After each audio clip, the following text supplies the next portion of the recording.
अस्सलाम वालेकुम, मोहसिन गुल फंकिंग मार्केटिंग। आज मैं मुखातिब हूँ उन तमाम लोगों से जो पाकिस्तान के अंदर नौकरी पेशा लोग हैं और वो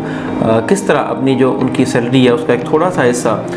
किसी अच्छी जगह पे इन्वेस्टमेंट करके उससे ज़्यादा मुनाफा कमा सकते हैं। अगर पाकिस्तान के अंदर आप नौकरी कर रहे हैं तो यकीनन आपकी एक मखसूस सैलरी होती है जिसमें से आपने अपने अखराजात भी चलाते होते हैं, अपने मामलात भी चलाने होते हैं, अपनी फैमिली के ऊपर भी आपके जो एक्सपेंसेस हो रहे होते हैं वो भी आप कर रहे होते हैं। लेकिन इन तमाम चीज़ों के बावजूद अगर आप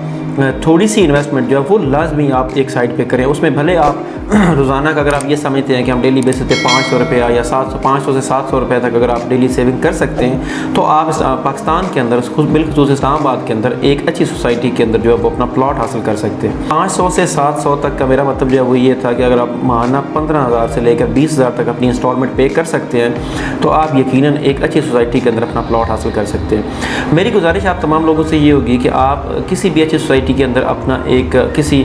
लीगल और लेजिटिमेट सोसाइटी के अंदर किसी बाएतमाद इदारे के थ्रू अपना प्लॉट बुक करवाइए और उसकी जो है वो माहाना इंस्टॉलमेंट्स पे करते रहिए ताकि 3 साल के या 2 साल का जो भी इंस्टॉलमेंट प्लान आपको दिया जाता है उस मुख्तसर अरसा वो जब गुजरेगा तो उसके बाद आपके पास ना सिर्फ आपका एक प्लॉट मौजूद होगा या कोई भी प्रॉपर्टी जो आप परचेज़ करेंगे बल्कि उसके साथ साथ उसकी जो वैल्यू है जो पाकिस्तान के अंदर आप देख ही रहे हैं कि जो रियल एस्टेट की जो वैल्यू है वो दिन ब दिन बढ़ रही है। तो अगर आप इस तरह की इन्वेस्टमेंट करते हैं तो ना सिर्फ आपके पास उस मखसूस जो वक्त होगा इंस्टॉलमेंट्स का जो ही वो ख़त्म होगी आपके पास एक प्लॉट मौजूद होगा बल्कि आपका जो प्लॉट है उसकी वैल्यू उससे बढ़कर कम से कम 2 गुना हो चुकी होगी। अगर 2 गुना नहीं भी है तो उसके करीब करीब ज़रूर होगी। मसलन अगर आपने 20 लाख का कोई प्लॉट लिया था तो वो अगर 40 लाख पे नहीं भी गया इतने टाइम के अंदर तो वो तकरीबन 30 से 35 लाख के दरमियान उसकी वैल्यू ज़रूर होती है। तो आप अपनी जो डेली बेसिस के ऊपर 500 या 700 के रुपए की या माहाना 15 से 20 हज़ार रुपये की सेविंग कर रहे होते हैं और उससे जो है वो अपनी इंस्टॉलमेंट पे कर रहे होते हैं अपने प्लॉट की, वो ना सिर्फ आपकी एक महफूज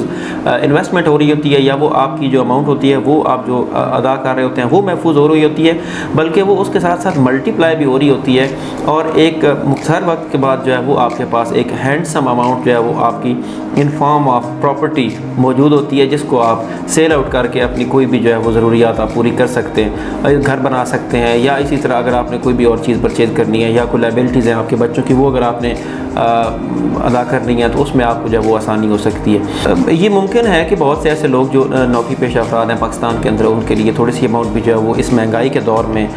जो है वो अलग करना मुश्किल हो, लेकिन ये मुश्किल भी यकीन ज़रूरी है अपने बेहतरीन मुस्तकबिल के लिए। अगर आप महज अपने रिटायरमेंट का वेट करते हैं कि मुझे उसके ऊपर एक अमाउंट मिलेगी तो वो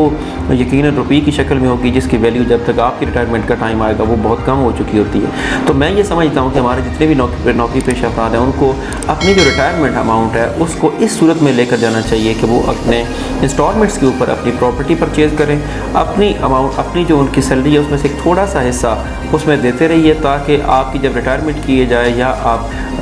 10 साल के बाद या 20 साल के बाद आपके पास एक अच्छी जो है वो प्रॉपर्टी मौजूद हो। इस्लामाबाद के अंदर बेहतरीन लोकेशन के ऊपर बहुत अच्छे डेवलपमेंट के साथ जो सोसाइटीज़ हैं उनके अंदर अपनी महफूज इन्वेस्टमेंट करने के लिए आज ही किंग मार्केटिंग के दिए गए नंबर पर रब्ता कीजिए। बहुत शुक्रिया।